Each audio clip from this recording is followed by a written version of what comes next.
Welcome to cricket.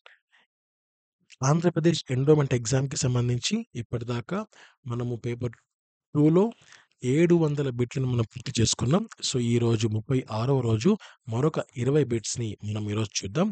అందులో first question, బ్రహ్మదేవుని యొక్క చర్మం ఎవరికి ప్రతీక అంటే భృగువు. సో, శ్రద్ధ, సంకల్పం లేకుండా చేసిన దానముల ఫలము ఎవరికి దక్కును అంటే బలి చక్రవర్తికి. నెక్స్ట్, అహోబిళ మఠాన్ని ఎవరు స్థాపించారు? 14వ శతాబ్దం మొదటి దశకంలో వడకలై ఆధ్వర్యంలో 1 శరకోట జీయర్ పూర్వాశ్రమంలో శ్రీనివాసాచార్యులు. సో, ఆయన స్థాపించడం జరిగింది. నెక్స్ట్, రామానుజాచార్యుల వారి సమకాలీకుడు ఎవరు అంటే ఆన్సర్ నింబార్కుడు. ఇతడు 12వ శతాబ్దంకి సంబంధించిన ఒక తెలుగు బ్రాహ్మణుడనమాట. నెక్స్ట్, శ్రీకృష్ణుని పాద పద్మాలను భక్తితో ఆశ్రయించిన మానవులు కుల, మత, వర్ణ విచక్షణ లేకుండా మోక్షాన్ని పొందుతారని ప్రవచించినది ఎవరు అంటే ఆన్సర్ నింబార్కుడు.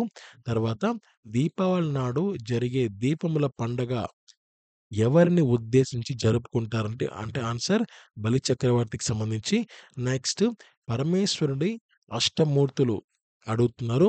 1 రుద్రుడు, భవుడు, శివుడు, పశుపతి, ఈశ్వరుడు, భీముడు, ఉగ్రుడు, మహాదేవుడు. సో, ఈ 8 అష్టమూర్తులు అని చెప్తారు పరమేశ్వరుడికి సంబంధించినవి. నెక్స్ట్, ధర్మవ్యాధుని కుమార్తె ఎవరు అంటే ఆన్సర్ అర్జునకి. పితృదేవతలకు ప్రీతికరమైన రోజు ఏది అంటే అమావాస్య. ఇది చాలా చాలా ముఖ్యమైన బిట్ అండి.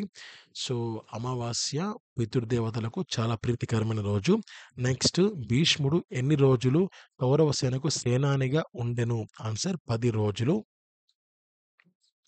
నెక్స్ట్ క్వశ్చన్, వృషనామ సంవత్సరం ఎట్లుండును అంటే అన్ని చోట్ల వర్షం కురియును.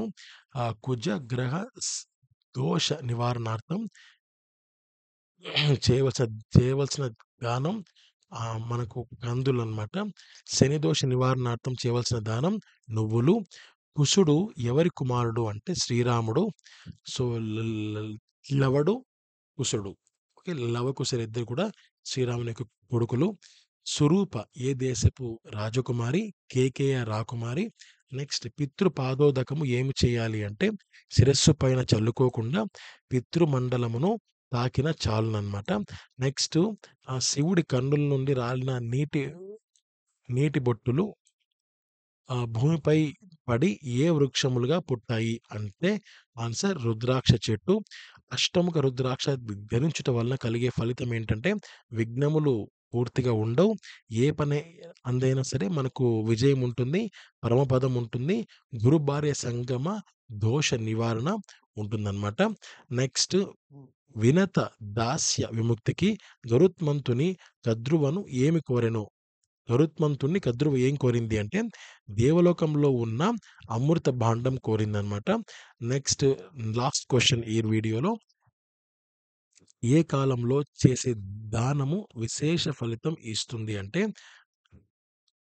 కర్కాటక, మకర సంక్రమణములందు, అమావాస్య, పూర్ణిమలందు చేసే దానము మనకు విశేషమైన ఫలితంని ఇస్తుంది.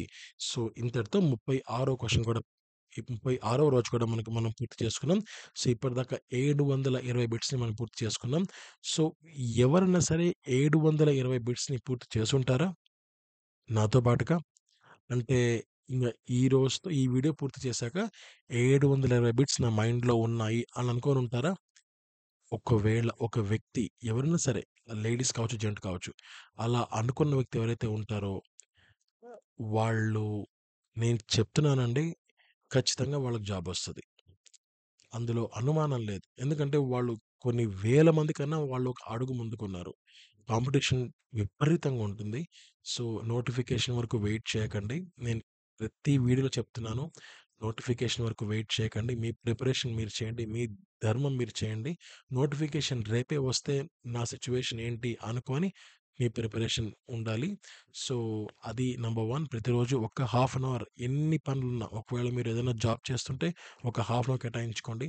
లేదు నేను సెలవు పెట్టాను అలా అనుకుంటే ఫుల్ టైం కేటాయించండి.